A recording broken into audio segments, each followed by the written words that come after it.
We start off, though, tonight with chief political correspondent Carl Cameron outside Trump Tower in New York, a common place where he's been, with a candidate under siege, but fighting back hard. Good evening, Carl. Hi, Brett. You're right.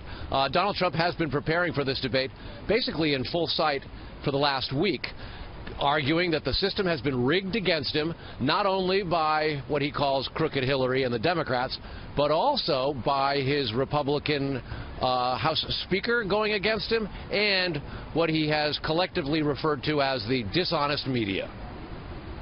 Trump kicked off Sunday, tweeting this morning, quote, "Polls close, but can you believe I lost large numbers of women voters based on made-up events that never happened? Media rigging election."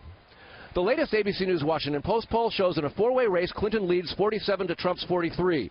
Libertarian candidate Gary Johnson is at 5, and Jill Stein of the Green Party at 2. But the Wall Street Journal NBC poll has Clinton up 11 points, 48 to 37, with Johnson at 7 and again Stein at 2.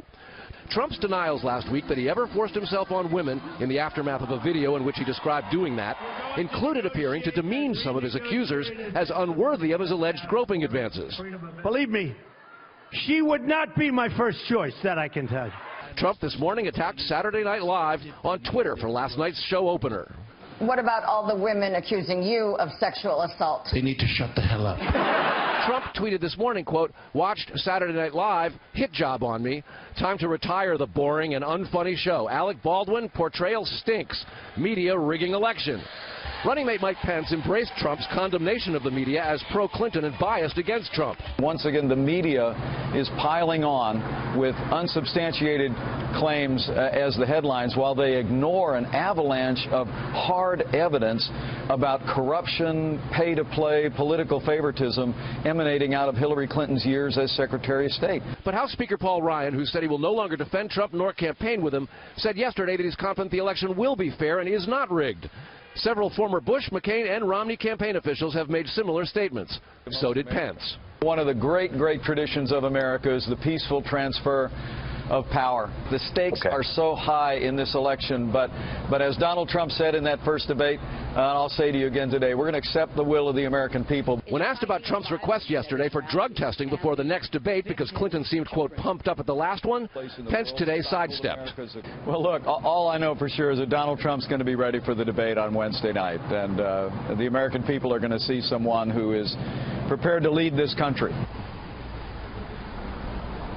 Trump was behind closed doors today, and as a consequence, some of his aides noticed that there was a lot more attention to some of those hacked Clinton emails released by WikiLeaks.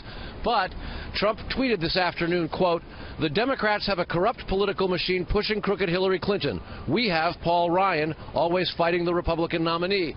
That's a reference, of course, to the House Speaker, who has said that he will not campaign nor defend Donald Trump, but disagrees with the idea that the election is being rigged. When Trump says these sorts of things, he often eclipses the media's opportunity to talk about the emails he says are not being reported adequately. Brett? Hey, Carl, real quickly, is the preparation a little different for this one than previous?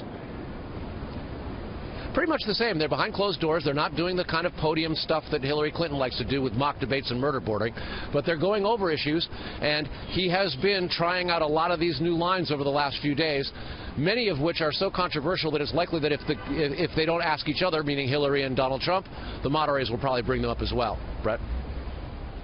All right, Carl, outside Trump Tower. Carl, thank you.